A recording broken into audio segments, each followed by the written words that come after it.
Hey guys, it's Dr. Rhona and I'm here to talk about one of the most talked about dental topics, bonding, also known as edge bonding, composite veneers, whatever you want to call it. But loads of people are like, what's suitable for me? What's the difference? Is it reversible? Is it irreversible? So I'm going to give you all of that information in a really easy nutshell. Before I go on, please don't forget to subscribe and like to my channel so that you continue to get loads of information about things dental and non-dental. What's bonding? Well, basically bonding is a white filling and it's made out of resin and it's been around for ages. Have any of you got white fillings on your back teeth or anywhere else? Yeah, that's actually bonding. If it's a resin and we've been using it on the back teeth, why are we using it now on the front teeth? Well, basically it's all changed because the science has made it better. We've been able to polish them, we've been able to make them stronger, we've been able to make them more aesthetic. So over the years they've been adapted to be used more and more on the front teeth, trying to replace porcelain veneers. So we know what it is, it's a resin. Now, in what circumstances do we use it? Well, if you've got edge bonding, which we add just to the edges of the teeth, or composite veneers, which go on the full surface of the tooth.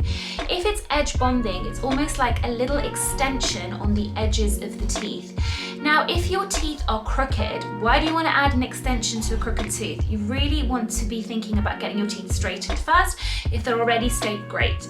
If your teeth are already really long, you don't want to necessarily make them longer. Edge bonding is really easy to do. It's non-invasive, it's easy to repair, it's more easily to maintain than composite veneers, which I'll go into. As I said, there are only certain circumstances that I do it.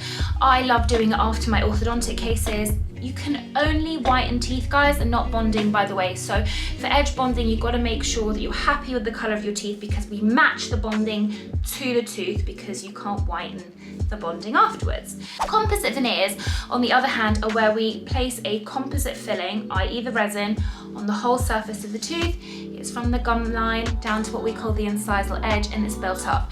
And sometimes it's built up in layers, so it can be quite thick looking in appearance, particularly if people have very crowded teeth and the dentist doesn't want to drill down the tooth.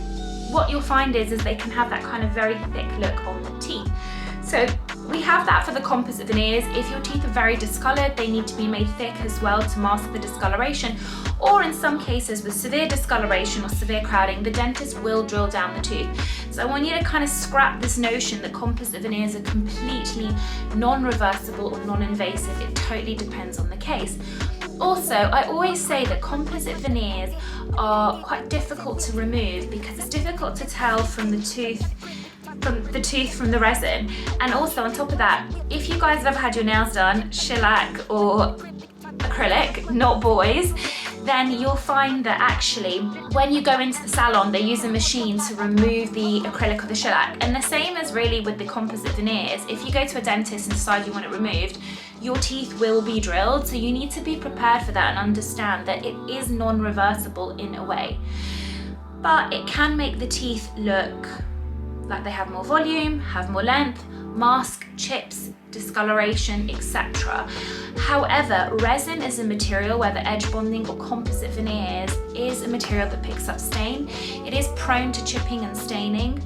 However, it is also easy to add to the chips and repair them and so forth. Resin does tend to attract more plaque than porcelain, for example, so some people can develop a little bit of gum disease where they've been built up, and it's really important that you maintain a really fantastic oral hygiene regime and go and see your dentist or hygienist when you can to ensure that everything is well done and to ensure that you're happy and healthy. Obviously, one of the other advantages is that bonding tends to be less expensive than porcelain veneers. Porcelain veneers, on the other hand, are thin shells of porcelain.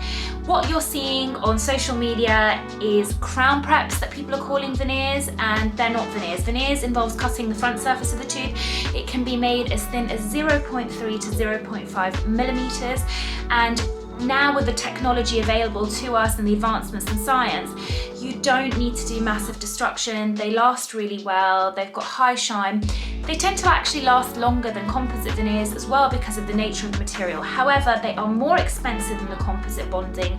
And also on top of that, if you have a chip or anything needs to be repaired, they have to be replaced as a whole. Let's have a summary. We've got edge bonding, composite veneers, and porcelain veneers. Edge bonding involves adding to the edges of the teeth. It's really non-invasive, it's easy to maintain, it's inexpensive, but your teeth have to be fairly straight and a color that you like.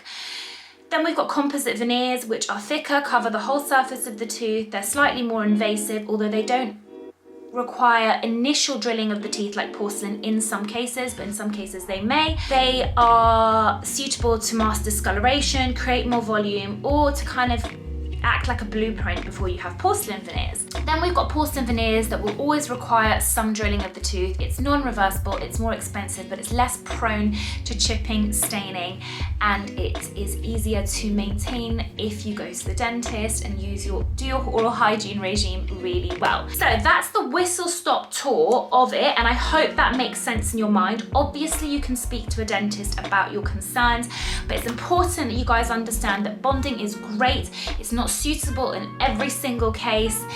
It does have high maintenance and it's not necessarily non-reversible. But if you guys have any more questions, feel free to jump in and ask me, and subscribe and like to my channel so I can continue to give you all the information that you need about things dental and non-dental.